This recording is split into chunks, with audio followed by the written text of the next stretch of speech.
Hello. Okay, so the other night I was up until wee hours in the morning, right? Like super late early in the morning, late at night. And I heard something and I was like, "Oh my goodness, I think there's a mouse here." I hate mice.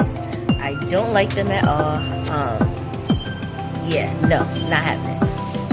So I had already finished laundry, and so I was now washing the dishes, and I could hear something like I was like, oh.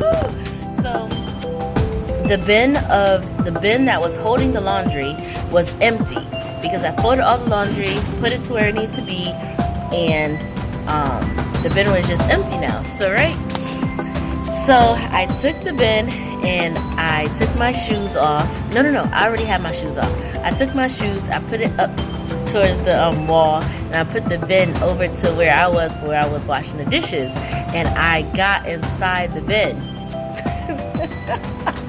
Yes.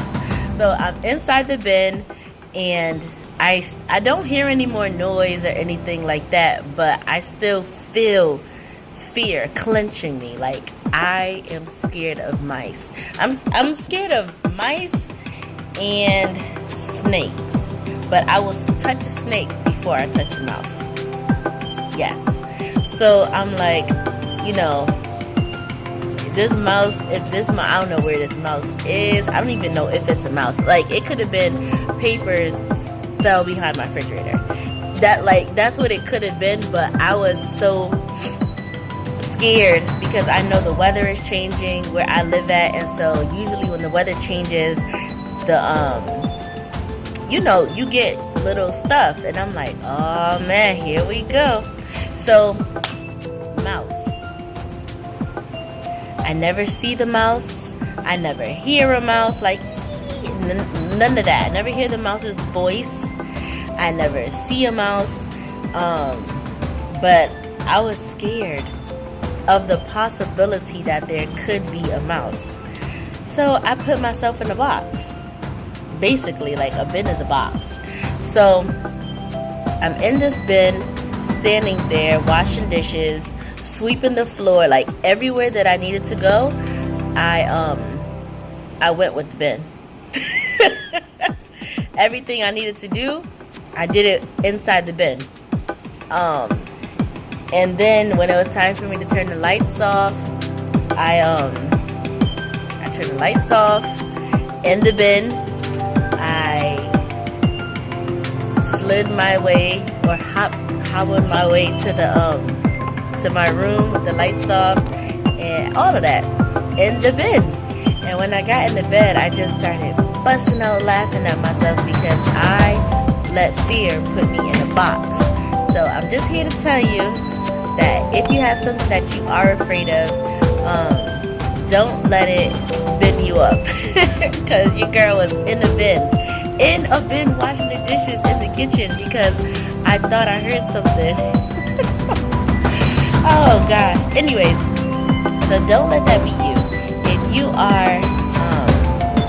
If you're in school and you're scared to take a class because you're fearful that you may fail, or you're fearful that you may not understand it or grasp it, there are tutors. There are different ways that you can make it in that classroom.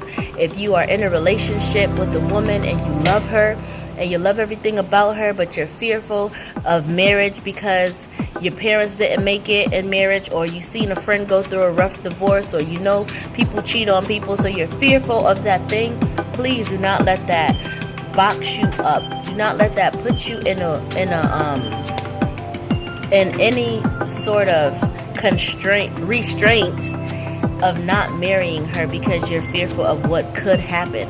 What about what's going to happen? You could ace that class with flying colors. You could teach somebody else how to ace that class because they may suffer with the same fear as you. You and that woman could make a powerhouse of a relationship, of a marriage. You would be somebody's marriage goals. You would be your children's marriage goals. Do not let anything that you are afraid of box you up and put you in a box. once you limit yourself to being in a box, it will be so difficult to do anything else. Like when I was in that bin, honey, I'm washing the dishes in the bin. One of the dishes fell, and I had to scoop myself to the dish to pick it up off the floor instead of just reaching my leg and just picking it up. When you are in a box, it's very hard to function because you're not free. Be free. Get rid of fear, y'all. Get rid of it. God did not give us a spirit of fear. He gave us a spirit of love, a spirit of power, and he gave us a sound mind. When you have fear, you do not have a sound mind. Trust me. And you are powerless because you're clenched in fear. And your love for life, at this point, you're like, love what? I love me, and I don't want such and such and such to happen to me. But don't be afraid of what could happen. Be afraid of what the great things that could happen that you're missing out on because of this fear. So that's all I want to share with you guys today. It took 6 minutes, and I'm sorry.